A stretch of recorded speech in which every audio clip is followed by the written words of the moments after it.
Distance اگر رہا آپ کے اور کورس کے درمیان تو آپ کورس کو کمپلیٹ نہیں کر سکیں گے۔ قرآن کریم نے کہا کہ یہ کتاب ہدایت ہے، تو اس کی جو خوبی ہے وہ یہ ہے کہ یہ کتاب آپ کو اپنے ساتھ لے کر چلتی ہے۔ آپ جب پڑھتے ہیں تو وہ آپ کو اپنا حصہ بنا لیتی ہے کتاب۔ آپ آیتوں کے ساتھ چلتے چلے آتے ہیں، اور آپ کی فکر کو، آپ کی نظر کو اور آپ کے عمل کو قرآن مجید ڈائریکشن دیتا ہے، اور آپ کو ہدایت ملتی ہے۔ اگر یہ ساتھ نہ ہو معاملہ تو ظاہر بات ہے ہدایت نہیں مل سکتی۔ راستہ کہیں اور ہے، ہم کہیں اور ہیں، تو ہدایت تو مل نہیں سکتی۔ اس لیے قرآن کریم میں یہ بات بتائی گئی کہ یہ کتاب تمہاری اپنی کتاب ہے۔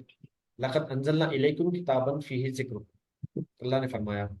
پھر رسول اکرم علیہ الصلوۃ والسلام نے کہا کہ ہم یہ دو چیزیں چھوڑے جا رہے ہیں تمہارے درمیان، تمسک بہما، ان دونوں کو مضبوطی کے ساتھ پکڑ لو، اور یہ کہ یہ اللہ کی رسی ہے، اللہ کا ایک طرف ایک سرا ہے اس کا، اور دوسرا سرا اللہ تعالیٰ نے ہمارے لیے چھوڑ دیا ہے۔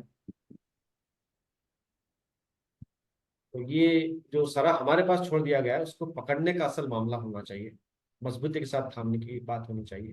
اور اللہ تعالیٰ کا یہ وعدہ ہے کہ جو اللہ کے رسی کو پکڑے گا، تو میں یعتصم باللہ فقد ہدی الی صراط مستقیم، اللہ تعالیٰ اس کو سیدھے راستے پر ڈال دیتا ہے۔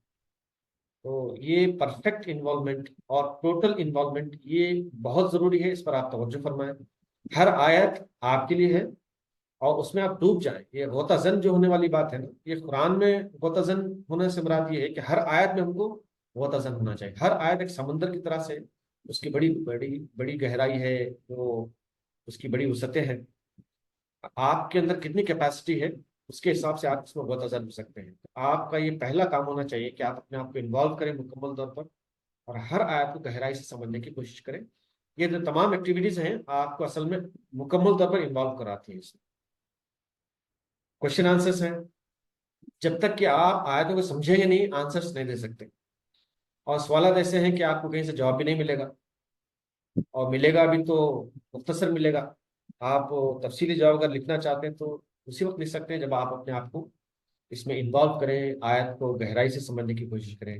اسی طرح سے کیس اسٹڈی کی بات ہے، اسی طرح سے وہ میگنیفیکیشن ٹیکنیک ہے، اسی طرح سے دیگر ایکٹیویٹیز ہیں۔ تو پہلی بات یہ ہے کہ آپ اپنے آپ کو انوالو کریں، قرآن کریم کا مطالعہ اس طرح سے ہو کہ سمجھیں کہ یہ آپ کی کتاب ہے۔ رسول اکرم علیہ الصلوۃ والسلام فرماتے ہیں کہ یہ آپ کے لیے آنر ہے، قسمت لمن تمسک بھی، اس کے لیے آنر ہے جو اپنے آپ کو اس کتاب سے جوڑ لیتا ہے۔ تو یہ آپ کے لیے آنر ہے، آپ اپنے آپ کو سے جوڑ لیں۔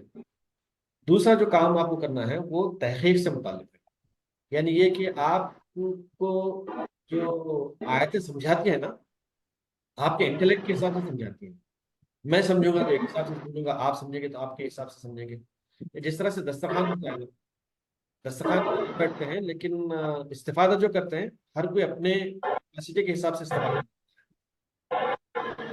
قرآن کا یہی معاملہ ہے کہ جب ہم اس کے سامنے بیٹھتے ہیں اور آیتوں کو سمجھنے کی کوشش کرتے ہیں اور اپنے آپ کو انوالو کرتے ہیں اس طرح سے، آیتیں ہم کو کھلتی ہیں، اور ان آیتوں کو اسی حد تک سمجھ سکتے ہیں جس حد تک کوشش کریں گے۔ اس لیے ریسرچ کو اہمیت دی گئی اس اسائنمنٹ میں، اور آپ کوشش کریں کہ زیادہ سے زیادہ آپ کا ریسرچ ہو، اور جاننے کی کوشش کریں کہ قرآن کریم کی جو آیتیں ہیں آپ سے کیا تقاضا کرتی ہیں، اور کیسے آپ ان کو سمجھ سکتے ہیں۔ پھر یہ جو بات ہے، چاہے کوشچن آنسرس کی ہو یا کیس اسٹڈی کی ہو یا میگنیفیکیشن ٹیکنیک کی ہو، یہ آپ سے اسی کا مطالبہ کرتے ہیں کہ آپ تھوڑا سا تحقیق کریں، اور آؤٹ آف دا فریم جا کر آپ کچھ معلومات حاصل کرنے کی کوشش کریں، اور احسن طریقے سے اس کام کو مکمل کرنے کی کوشش۔ بس یہی اصل بات جو کہ آپ سے کرنی تھی۔ اب رہی بات یہ کہ آپ کے پاس ابھی 4 دن ہیں، تو کوشش کریں کہ چاروں دن کا بہت اچھا استعمال ہو، اور مکمل طور پر آپ اپنے آپ کو انوالو کرتے ہوئے ان چاروں ایکٹیویٹیز کو انجام دیں۔ جو بھی آپ کو ڈاؤٹس ہے آپ کلیئر کر سکتے ہیں، واٹس ایپ گروپ کے ذریعے سے کال کر سکتے ہیں آپ، یا اگر آپ چاہیں تو ایک سیشن بھی آپ کے لیے کیا جا سکتا ہے، کوئی پرابلم نہیں۔ یہ ہمارے پاس ہمیشہ اویلیبل ہے یہ زوم، تو جب بھی آپ چاہیں ہم آن لائن آپ کے ساتھ شامل ہو سکتے ہیں، اگر آپ وقت سے پہلے بتا دیں۔ کوشش کریں کہ مکمل طور پر اپنے آپ کو انوالو کرتے ہوئے چاروں دن کا استعمال کرتے ہوئے یہ اسائنمنٹ مکمل کریں، اور جو بھی آپ پڑھتے ہیں، جو بھی آپ کی فائنڈنگس ہیں، اگر شیئر کرنے کے قابل ہیں تو آپ گروپ میں شیئر کریں ان کو، تاکہ دوسروں کو بھی ترغیب ملے۔ اور کوئی گرافکس وغیرہ آپ نے ڈیزائن کی ہے تو اس کو بھی آپ شیئر کر سکتے ہیں اسائنمنٹ سبمیشن کے بعد. تو کوشش کریں کہ گروپ میں باہم تبادلہ خیال کا ایک ماحول ہو. اس میں سیکھنے سمجھنے میں بڑی آسانی ہوتی ہے.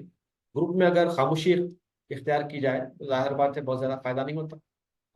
وقت گزرنے کے ساتھ کورس تو مکمل ہو جائے گا لیکن بہت زیادہ فائدہ نہیں ہوتا. ہم کوشش کریں کہ اس کورس کے ذریعے سے ہماری زندگی میں مثبت تبدیلی آئے، قرآن کریم سے گہرا شغف ہو، اور یہ اسکلس ہمارے اندر ڈیولپ ہوں کہ ہم قرآن کریم کی آیتوں پر تدبر کریں اور اس کا انتباہ بھی کریں. میں پھر ایک مرتبہ مبارکباد دیتا ہوں آپ سب کو کہ آپ نے اس کورس میں حصہ لیا. اللہ تعالیٰ آپ سب کے لیے اس کورس کو آسان بنائے، قرآن فہمی میں مدد دے، قرآن کریم کی آیتوں پر تدبر کرنے کا اور غور فکر کرنے کا سلیقہ آپ نے سکھائے، اور اس کے انتباہ کی بھی سعادت نصیب فرمائے. آمین یا رب العالمین. وآخر دعوانا الحمد للہ رب العالمین. السلام علیکم ورحمۃ اللہ وبرکاتہ.